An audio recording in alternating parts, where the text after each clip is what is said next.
Hello everyone. I hope you are doing well.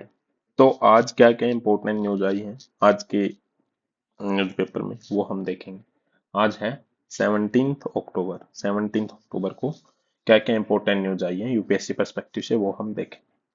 तो India ने जो एससीओ की मीटिंग कहाँ चल रही है, पाकिस्तान में। तो इंडिया के जो एक्सटर्नल अफेयर मिनिस्टर हैं एस जयशंकर जी, वो वहाँ गए हैं। तो एक दूसरे को ब्लेम करने के लिए अवॉइड किया है कि वो एक दूसरे को जैसे पहले कश्मीर इश्यू पे ब्लेम करते रहते थे या फिर टेररिज्म पे ब्लेम करते रहते थे। तो उस पे ब्लेम नहीं किया है, अच्छे से बात की है। तो एक पॉजिटिव साइन है दोनों के रिलेशन में। एक और ज्यादा अच्छे से ट्रेड वगैरह स्टार्ट हो सकता है। तो एससीओ में कितनी कंट्रीज हैं बताओ। 9 कंट्रीज है एससीओ में। लेटेस्ट जो ऐड हुई थी कंट्री वो है ईरान।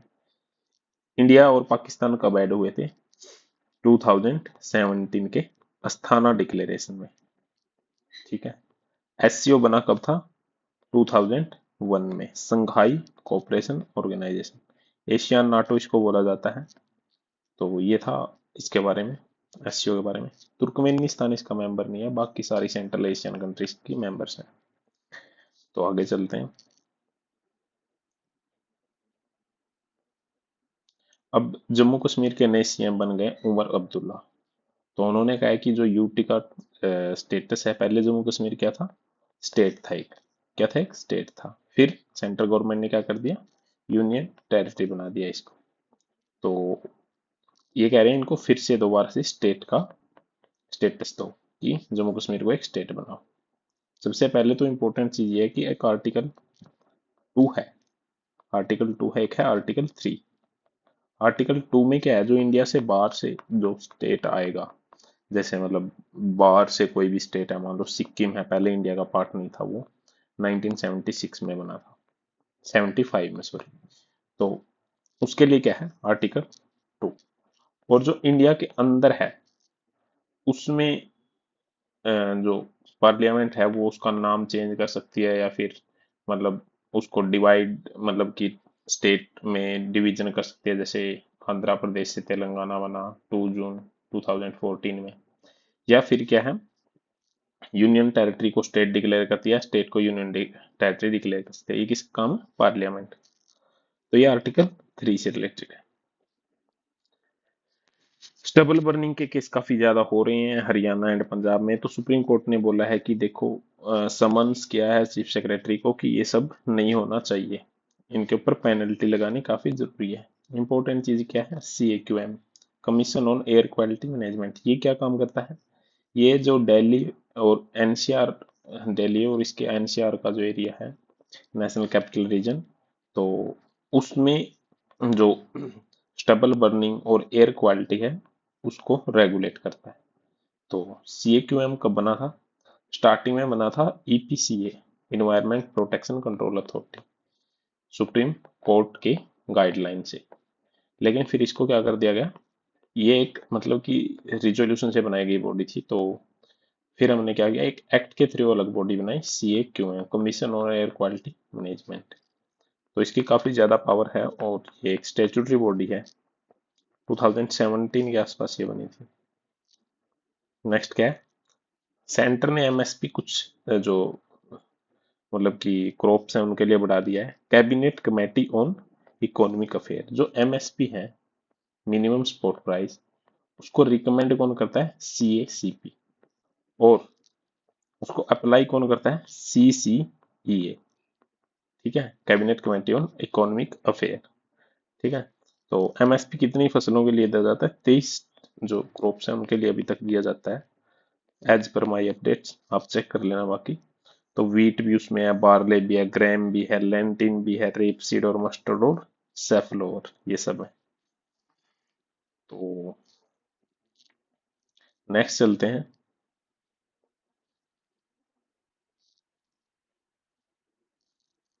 सुप्रीम कोर्ट ने दिल्ली के जो LG हैं, LG VK सक्सेना, उनसे पूछा है कि जो दिल्ली में ट्री फैलिंग है उनके लिए वो उनको पर्सनली रिस्पॉन्सिबल बोला है, तो उनको एक एफिडेविट फाइल करना है। ठीक है, ये न्यूज़ है। उसके बाद चीफ इलेक्टोरल ऑफिसर है, उन्होंने क्या बोला है कि कम्युनल हार्मोनी बहुत जरूरी है। महाराष्ट्र में जो इलेक्शन है वो होने वाले हैं और झारखंड में भी होने वाले हैं। तो कम्युनल हार्मोनी का मतलब है वेरियस जो रिलीजियस ग्रुप हैं जैसे हिंदू, मुस्लिम, सिख, जितने भी, इनमें आपस में कोई भी मतलब दंगा फसाद या कुछ भी ना हो, पीसफुली सब कुछ हो जाए। तो चीफ इलेक्शन कमीशन कौन है हमारे इंडिया के? वो हैं राजीव कुमार जी, राजीव कुमार जी। और ऐसे ही स्टेट के होते हैं चीफ इलेक्टोरल ऑफिसर, वो हैं एस चोकलिंगम। ठीक है। तो जो इलेक्शन कमीशन ऑफ इंडिया है वो आर्टिकल 324 से 329 तक आता है, और इसको one of the bulwark of Indian democracy बोला जाता है। ठीक है। तो ये था। नेक्स्ट चलते हैं। चेन्नई में काफी ज्यादा फ्लड आ गई है, तमिलनाडु में और चेन्नई में। अब अक्टूबर मंथ है तो रिटर्निंग मानसून चल रही है। ठीक है। रिटर्निंग मानसून की वजह से कहाँ बारिश होते हैं? तमिलनाडु और आंध्र प्रदेश। तो यही रीजन है। उसके बाद एक सेक्शन 6A है सिटीजनशिप एक्ट का। सुप्रीम कोर्ट ने क्या बोला है? वर्डिक्ट आज देंगे सुप्रीम कोर्ट है, इसके ऊपर देगा वर्डिक्ट। 6A के ऊपर, सेक्शन 6A सिटीजनशिप एक्ट कब आया था? 1955 में। किसकी सिटीजनशिप थी? कौन इंडिया का सिटीजन होगा, कौन नहीं। तो 6A के अकॉर्डिंग 1971 से पहले जो भी लोग आसाम में आए थे उन सबको इंडिया का सिटीजन मान लिया गया, उन सबको इंडिया का सिटीजन मान लिया गया। तो अब जो पेटिशनर है उसने बोला है कि सिर्फ असम में ही क्यों मानना, बाकी जगह क्यों नहीं मानना। तो this one is the reason. तो इसके ऊपर एक आज सुनवाई होगी, देखते हैं क्या रिजल्ट आएगा। मुल्ला पेरियर डैम। ठीक है। मुल्ला पेरियर डैम कहाँ है? मुल्ला पेरियर ही रिवर है। तो सब कमेटी जो है मुल्ला पेरियर डैम पे, उसकी इंस्पेक्शन नहीं कर सकेगी, ये बोला गया है वेडनेसडे में। ठीक है। Tamil Nadu water resource organisation engineer walked out protesting against the Kerala Minor Irrigation Division for not allowing maintaining work at dam for 6 months। Maintaining का काम केरला वाले करने नहीं दे रहे तो उन्होंने वॉकआउट कर दिया है। तो मुल्ला पेरियर डैम है ये। अभी थोड़ा सा इसके बारे में देख लेते हैं हम।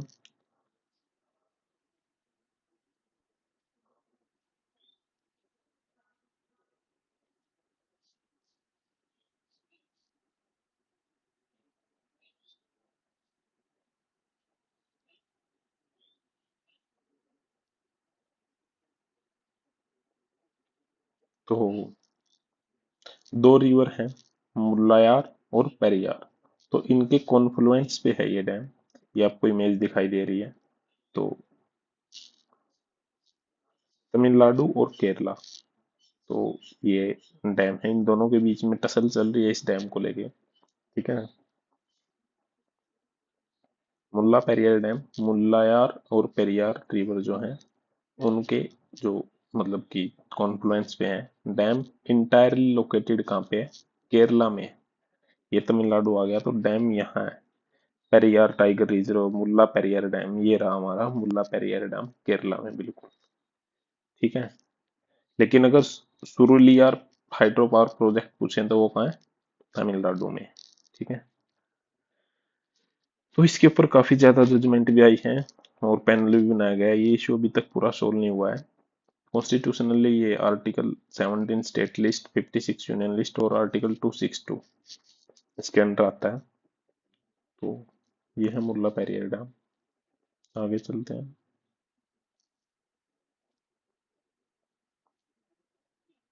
कावेरी, कावेरी रिवर का जो है अनाउंस किया है स्टेज 6 प्रोजेक्ट। क्या चल रहा है? कर्नाटक का जो चीफ मिनिस्टर है सिद्धारमैया, उन्होंने कहा स्टेट गवर्नमेंट इंप्लीमेंट करेगी से जो स्टेज 6 प्रोजेक्ट है। किसके लिए? इंश्योर करने के लिए कि वाटर की जो नीड्स है बेंगलोर की वाटर नीड्स वो कंप्लीट हो सके। तो एक बार कावेरी रिवर को देख लेते हैं।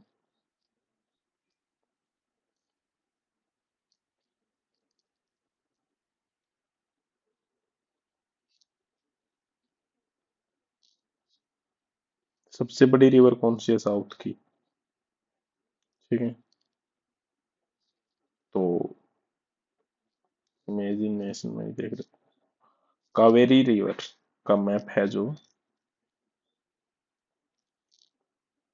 ये देखो, ये रिवर यहाँ से स्टार्ट होती है और कर्नाटका, तमिलनाडु, और फिर ये बे ऑफ बंगाल में फॉल होती है। तो ये है कावेरी रिवर। मैटूर जो रिजर्वेयर है वो भी इसी पे है। काबिनी इसकी राइट बैंक ट्रिब्यूटरी है। और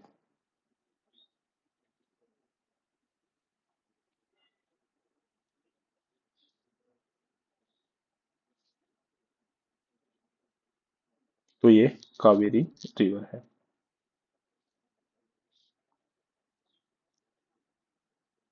इसके ऊपर भी काफी टसल चली हुई है।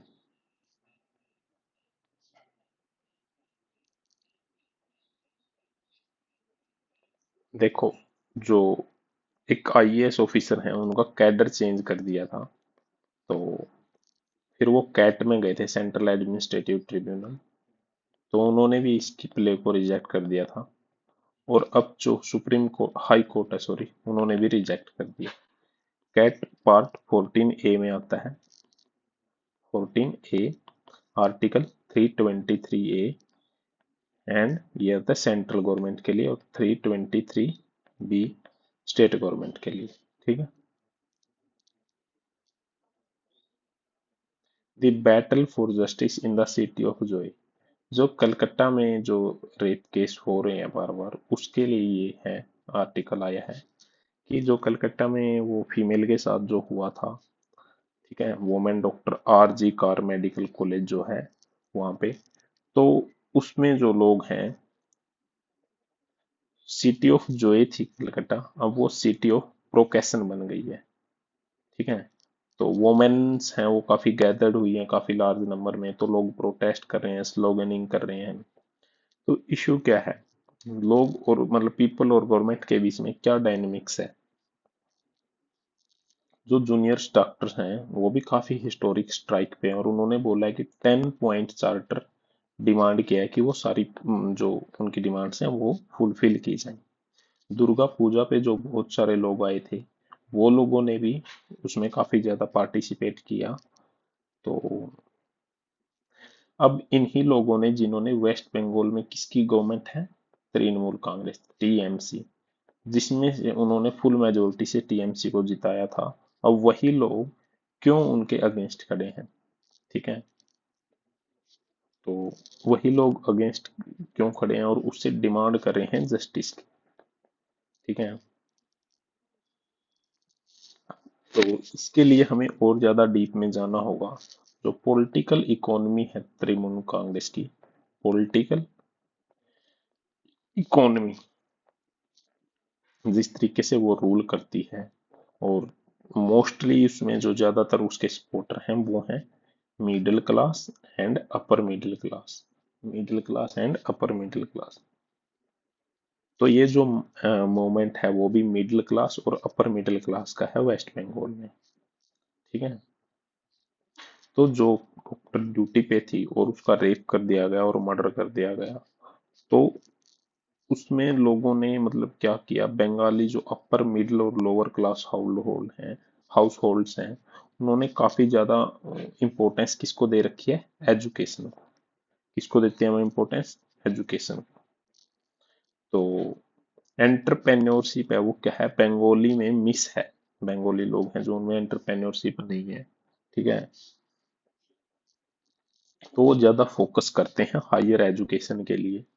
तो मतलब टेक्निकल काइंड ऑफ बोल सकते हैं कि वो एजुकेशन पे ज्यादा फोकस करते हैं। तो जो रेप और मर्डर हुआ है एक डॉक्टर का, जो कि ट्रेनीज डॉक्टर थी, वो काफी हॉरिफिक इंसिडेंट है। तो इसने पूरे मिडिल क्लास को अंदर से हिला दिया है। तो इसी वजह से सब लोग क्या है, बाहर निकल के आए हैं। तो अब इश्यू क्या है, अब ऐसा नहीं है कि सिर्फ इसी वजह से लोग प्रोटेस्ट कर रहे हैं, इसके पीछे कुछ और भी रीजन है। सबसे पहले तो क्या है, एक ये इशू तो था ही, ये तो एक मेन इशू था जिसकी वजह से मतलब कि लोगों का गुस्सा एकदम दिखा है।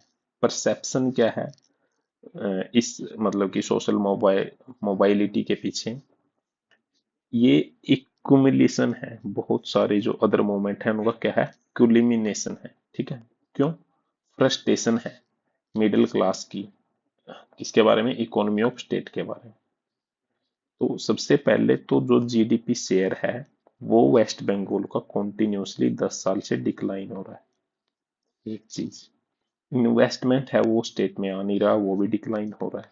दूसरी चीज, एम्प्लॉयमेंट है वो भी डिक्लाइन हो रहा है। ठीक है, ये कब हो रहा है, टीएमसी की गवर्नमेंट में। लेकिन ये लेफ्ट की गवर्नमेंट में भी हो रहा था। पहले किसकी गवर्नमेंट थी वहां, लेफ्ट की गवर्नमेंट, कम्युनिस्ट की।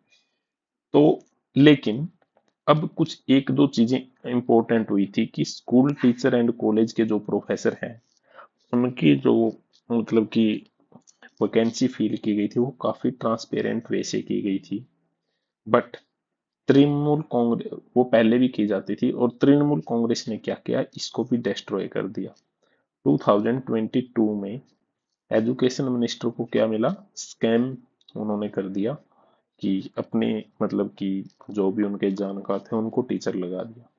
तो जो टॉप मिनिस्टर हैं उनका अरेस्ट।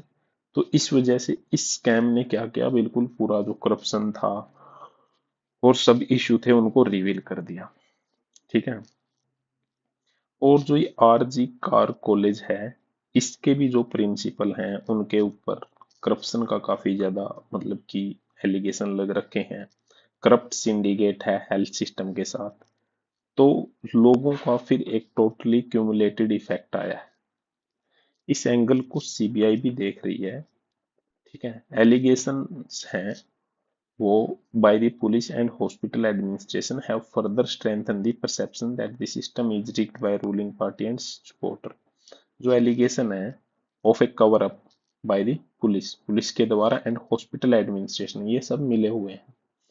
तो जो करप्शन और एग्जॉर्शन है, इसने क्या किया है, कैपिटल इन्वेस्टमेंट और डेवलपमेंट को काफी ज्यादा डाउन किया है। तो रेगुलर इनफ्लो नहीं है न्यू कैपिटल का स्टेट में, मशीनरी नहीं है। ठीक है, रूलिंग मशीनरी जो है, सोर्स ऑफ फाइनेंस उसके पास है नहीं। ठीक है, तो लोकल लीडर को वो क्या कर देती है, हर चीज को मतलब कि आउटसोर्सिंग पे देती है, ठेकेदारी प्रथा। वो अपनी मनमर्जी से काम चलाते हैं। तो लोगों के अंदर काफी ज्यादा हेट आ गई है इसको लेके। वोइलेंस किया है लोकल इलेक्शन में जो हुआ था अभी वेस्ट बंगाल में, वो रिजल्ट है। पॉलिटिकल जो लॉर्ड हैं वो ट्राई कर रहे हैं क्या करने की, फिफडोम एट एनी कॉस्ट। ठीक है, तो टॉप लीडरशिप है जो तृणमूल कांग्रेस की, वो क्या है उनका, क्या इसमें स्टैंड है। पॉलिटिकल जो साइंटिस्ट थे, दवाई पायन भट्टाचार्य ने कहा था, franchisees to these local lords in turn for votes and complete loyalty to the top leadership. अब जो ये लोकल मतलब कि लीडरशिप लगा लो या उनके समर्थक लगा लो, उन्हीं की कोई फ्रेंचाइजी दे देते हैं टाइप में, मतलब कि आउटसोर्सिंग जिसको देते हैं ये उन्हीं के लोग हैं, सब मिली भगत हैं, ओवरऑल बात है। तो जो गवर्नमेंट स्कीम है उनको यूज किया जाता है पॉलिटिकली मैनेज करने के लिए, जो एक्सटोर एक्सटोर्शनिस्ट रिजिम है उसको। ठीक है, तो अनरिकॉग्नाइज सेक्टर है स्टेट में काफी ज्यादा। तो इन सब को भी मतलब काफी ज्यादा इशू फेस करने पड़ रहे हैं।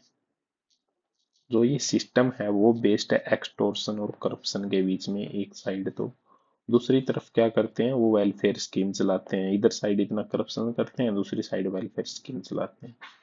तो ये क्या है कि पॉलिटिकल मैनेजमेंट है, और जो आइडिया ऑफ जस्टिस और फेयरनेस है उसके अगेंस्ट है। जो वर्ड जस्टिस है वो क्रूशियबल है उन लोगों के लिए जो इन इस टाइप का इनजस्टिस फेस कर रहे हैं। तो वो इकट्ठे होके अपना डिससेटिस्फेक्शन गवर्नमेंट के अगेंस्ट क्या कर रहे हैं, मतलब दिखा रहे हैं। कोर क्या है इस प्रोटेस्ट का, तो क्या इस ये जो बिगिनिंग है या एंड है टीएमसी गवर्नमेंट का। ठीक है, तो इसमें क्या है, कुछ ऑब्जर्वेशन देखी जा सकती है। फर्स्ट क्या है, ये मोमेंट नॉन पार्टीशियन है। नॉन पार्टीशियन का मतलब किसी की तरफ नहीं है, ये लोगों का अपना मोमेंट है। इन्होंने किसी भी पार्टी को अपने में क्या किया है, इन्वॉल्व नहीं किया है लोगों ने। ठीक है, कोई भी पार्टी इंटरवेंशन नहीं कर पाई है। क्योंकि लोगों का उसमें कोई कॉन्फिडेंस नहीं है। मतलब, और मोमेंट में जो स्लोगन है जस्टिस, वी वांट जस्टिस, ये सब स्लोगन वहां चल रहे हैं। सेकंड क्या है, सपोर्ट किया गया है ये मूवमेंट रूरल और पुअर पॉपुलेशन के द्वारा। ठीक है, वो सिर्फ अभी सपोर्ट कर रहे हैं, उनका स्ट्रीट में आना बाकी है, अभी तक वो आए नहीं है पूरी तरह से। ठीक है, और this is not surprising given the dependence of the poor on government and ruling party for their livelihood. Any challenge to the ruling party by the poor may rob them of their source of livelihood. The poor are assessing the situation in terms of whether a credible alternative to the Trinamool Congress emerge. अब तृणमूल कांग्रेस ने इतनी सारी welfare schemes लाई हुई है, तो poor जो लोग हैं उसका अगर विरोध करेंगे तो उनको एक अल्टरनेटिव गवर्नमेंट चाहिएगी जो इन स्कीम्स को कंटिन्यू कर सके। और same for Muslim. BJP main opposition party है, एंड लेफ्ट है वो भी ट्राई कर रही है कि वो यहाँ आए। ठीक है, मुस्लिम वोटर हैं वो भी विक्टिम बन चुके हैं, जो करप्ट सिंडिकेट राज क्रिएट किया गया है किसके द्वारा, टीएमसी के द्वारा। तो however, as long a powerful secular alternative जब तक नहीं आ जाता, तो डिफिकल्ट होगा मुस्लिम के लिए कि वो टीएमसी के अगेंस्ट जाए। इन शॉर्ट में हम क्या बोल सकते हैं, जो वेस्ट बंगाल है क्रिटिकल जंक्चर पे खड़ा है। State chief minister Mamata Banerjee और उसकी जो गवर्नमेंट है मोस्ट डिफिकल्ट पॉलिटिकल जो फेज है उसको, मतलब कि फेस, पॉलिटिकल चैलेंज को फेस कर रही है। तो अगर यह प्रूव हो जाता है कि जो पुलिस है और गवर्नमेंट मिशनरी है वो एविडेंस को डिस्ट्रॉय करने में इन्वॉल्व थी और कल्प्रिट्स को बचा रही है, देन ये तो मतलब कि जो मिस्टर बनर्जी, जो मिस बनर्जी है ममता बनर्जी, उसका चैलेंज और ज्यादा बढ़ जाएगा। लोग काफी ज्यादा इकट्ठे हो रहे हैं डिमांड के लिए। बहुत सारे मतलब कि इनजस्टिस के बीच में जो लोग हैं वो कलेक्टिव असर्शन दिखा रहे हैं, और जस्टिस फॉर आर अधिकार, इस होप में वो मतलब कि रोड पे हैं, जस्टिस फॉर ऑल। तो ये आर्टिकल था, काफी इंपॉर्टेंट था। कनाडा के साथ इंडिया की जो इशू चल रहे हैं, डिप्लोमेट को वापस बुला लिया है, तो इसके बारे में ये इंपॉर्टेंट है। इकोनॉमिक्स नोबल विनर, अब की बार जो इकोनॉमिक्स नोबल विनर मिला है उसका मेन इशू था डाइवर्जेंस। ये टर्म पहले यूज की जाती थी इकोनॉमिक एंड पॉलिटिकल डेवलपमेंट के लिए वेस्ट और ईस्ट के बीच में। डाइवर्जेंस मतलब गैप कितना है। ठीक है, 17th और 18th सेंचुरी में वेस्ट और ईस्ट में गैप कितना है। इंस्टीट्यूशन होते हैं कुछ, और डेवलपमेंट, इंस्टीट्यूशन एंड डेवलपमेंट। अब तीन लोगों को मिला है ये इकोनॉमी का नोबल, डैरोन एक्मोलुगु, साइमन जॉनसन और जेम्स रॉबिन्सन। इनको शॉर्ट में हम एजेआर बोलेंगे, एक्मोलुगु, जॉनसन एंड रॉबिन्सन। तो इन्होंने क्या किया है, इन्होंने एम्फेसाइज किया है इंस्टीट्यूशन के रोल पे। इंस्टीट्यूशन का काफी रोल होता है डेवलपमेंट में, और ह्यूमन बिहेवियर में इंस्टीट्यूशन ही क्या कर सकते हैं, कंस्ट्रेंट का काम भी कर सकते हैं। ठीक है, लॉ एंड ऑर्डर का जो गेम ऑफ लॉ होता है वो मतलब कि प्रिवेंट करता है स्टेट को या अदर पार्टी को कि वो कभी भी कोएर्सिव यूज नहीं कर सकते फोर्स का। ठीक है, तो कॉन्स्टिट्यूशनल जो लिमिट है पावर, मतलब कि एग्जीक्यूटिव पावर है उसके ऊपर भी कॉन्स्टिट्यूशनल लिमिट होती है।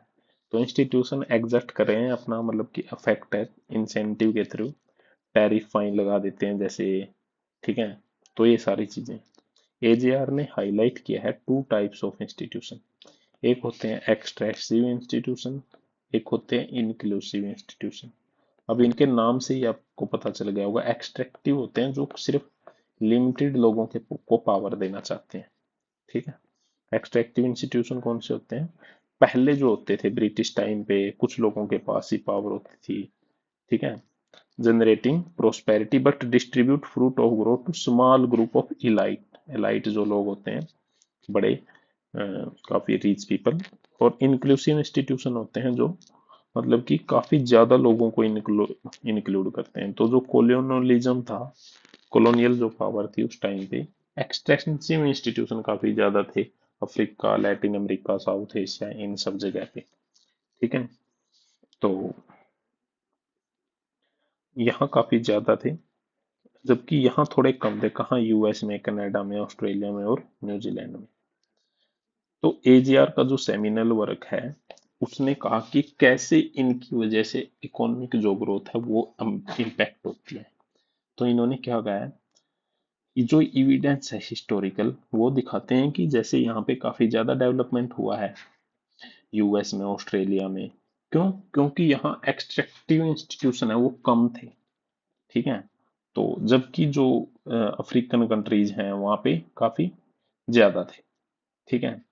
तो they assembled archival evidence to show difference in settler morality rate in tropical and temperate country. For instance, central colonists of Australia and US settled there in large number due to a relatively disease-free environment, while colonists who settled in more tropical country were wiped due to disease. The key to this type of research was natural experiment. Social scientists ने क्या किया? Cannot manipulate the variable they study like natural scientist running a clinical trial. जैसे natural scientist clinical trial को run करते हैं, वो भी ऐसे करके अपना रिसर्च कर सकते हैं। ठीक है। तो उन्होंने भी ऐसे ही मतलब कि रैंडमली असाइन किया अलग अलग यूनिट, अलग अलग मतलब जो काम थे। तो simple comparison across these unit expose to the presence और absence can provide evidence of effect that particular cause has. किसी भी कोज का क्या इफेक्ट है कहाँ पे वो। तो ये सारा इन्होंने क्या किया, मतलब कि जैसे इन्वेस्टिगेशन जब इंडिया में इन्होंने ये ऐसे किया। तो बिगेस्ट कंट्रीब्यूशन एजीआर का क्या है, सर्वल स्टडी को क्या किया, लॉन्ग टर्म हिस्टोरिकल इवेंट का क्या इकोनॉमिक डेवलपमेंट पे इफेक्ट हुआ और क्या नए वेरिएबल निकल के आए हिस्टोरिकल डाटा थे। ठीक है। तो इंडियन सब कॉन्टिनेंट में अभिजीत बनर्जी और लक्ष्मीनी अय्यर, उन्होंने क्या फाउंड किया, जो landlord based colonial land tenure था, उससे क्या हुआ, लोअर इन्वेस्टमेंट हुआ एग्रीकल्चर में और प्रोडक्टिविटी भी कम हुई उस साल में। तो जो लक्ष्मी अय्यर 2010 में उन्होंने क्या किया, एरिया जो जो डायरेक्ट कॉलोनियल रूल में थे, जो जो ब्रिटिश रूल में थे, वहां बहुत कम स्कूल थे, हेल्थ सेंटर बहुत कम थे, रोड भी बहुत कम थे। और जो इनडायरेक्ट कॉलोनियल रूल में थे वहां पे मतलब कि वहां कुछ अच्छा इंप्रूवमेंट था। Fading away only recently. Economic institution है जो कोलेक्टिवली चॉइस करते हैं, डिटरमाइन की जाती है पॉलिटिकल पावर के द्वारा। इकोनॉमिक इंस्टीट्यूशन की चॉइस किसके द्वारा डिटरमाइन की जाती है, पॉलिटिकल पावर के द्वारा। और जो पॉलिटिकल पावर है वो डी जूरे भी हो सकती है, डी फैक्टो। डी जूरे मतलब, डी फैक्टो मतलब रियल में, जैसे पीएम के पास डी फैक्टो पावर होते हैं। डी जूरे का मतलब सिर्फ दिखावे की पावर, जैसे प्रेसिडेंट ऑफ इंडिया है, उनके पास वो डी जूरे है, क्योंकि नामात्र पावर है। उनको सारे काम प्राइम मिनिस्टर या काउंसिल ऑफ मिनिस्टर के एडवाइस पे करना पड़ता है। ठीक है। तो ये सारी बातें हैं। तो एक्सट्रैक्टिव जो इंक्लूसिव इंस्टीट्यूशन है उनके बारे में इन्होंने बोला है।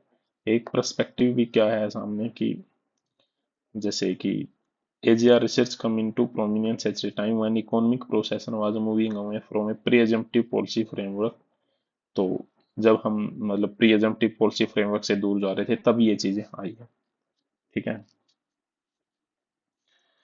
तो इस बारे में ये पूरा आर्टिकल था, जो कि इन्होंने मेन चीज बताई थी मैंने आपको बता दी है। ग्लोबल हंगर इंडेक्स में इंडिया का जो रैंक है वो काफी पीछे है, 1/5 रैंक है, 105। और इंडिया ने इसके ऊपर कंसर्न वर्ल्ड वाइड है जो इसको निकाल दिया डाटा को। तो इंडिया ने जो भी इशू हैं इसके ऊपर इंडिया ने कहा है कि ये अच्छे से काम नहीं करते, तो ये सब ब्लेम किया इन्हीं को। ठीक है। उसके बाद है reimagining access to justice. Justice को हम कैसे एक्सेस कर सकते हैं। ठीक है। एक होती है थर्ड पार्टी लिटिगेशन फंडिंग। ठीक है। तो अब आर्टिकल में क्या बोला गया है, ये आर्टिकल वैसे आप लोग खुद देख लेना, इंपॉर्टेंट है। मैंने चैनल पे इसको डाल दिया है, अपना टेलीग्राम चैनल है prudence current affair, prudence current affair के नाम से, जो कि आपको डिस्क्रिप्शन में इसका लिंक मिलेगा वीडियो पे, तो आप इसको वहां पे पढ़ सकते हो। नेक्स्ट है कावेरी के बारे में हमने पढ़ लिया है। सैमसंग जिस फिलोसफी पे काम करता है वहाँ काफी वर्कर्स ने क्या की थी, स्ट्राइक की थी। उनको हर बार आउटपुट अच्छा चाहिए, साउथ कोरिया की कंपनी है। ग्लोबल हंगर इंडेक्स में हमने देख लिया, अंडर नूरिशमेंट और ये सब। फाइव आइज कंट्री कौन कौन सी है? UK, USA, Canada, Australia, New Zealand. Five eyes का मतलब है ये एक ऐसा अलायंस है, ये सब मानते हैं एक सेम ब्रीड थी इनकी हिस्टोरिकली, तो इनकी काफी यूनिटी है। तो इस इंडिया कनाडा वाले इशू में ये सब फाइव आइज कंट्री किसके साथ खड़ी है? With Canada. ठीक है। तो बैटल ऑफ वेलोंग जो हुई थी उसको 62 ईयर हो चुके हैं। कैमोरेट 62 ईयर ऑफ बैटल ऑफ वेलोंग 1962 में हुई थी। क्लाइमेट चेंज की वजह से सबसे ज्यादा इम्पैक्ट पुअर फार्मर पे पड़ता है, ये F1 ने बताया है। 1945 में बनी थी। इटली रोम में इसका क्या है, हेडक्वार्टर है। FAO, food and agriculture organisation, काफी रिपोर्ट निकालती है। ठीक है। तो इस तरह से आज का एडिटोरियल हमने डिस्कस किया, काफी इंपॉर्टेंट इंपॉर्टेंट आर्टिकल आए थे जिसको हम अपने सिलेबस से लिंकेज कर सकते हैं। आई होप आपको अच्छा लगा होगा। आप चैनल को सब्सक्राइब कीजिए, शेयर जरूर कीजिए और टेलीग्राम को ज्वाइन जरूर कीजिए। टेलीग्राम का लिंक डिस्क्रिप्शन में दिया गया है। Thank you guys, thanks a lot.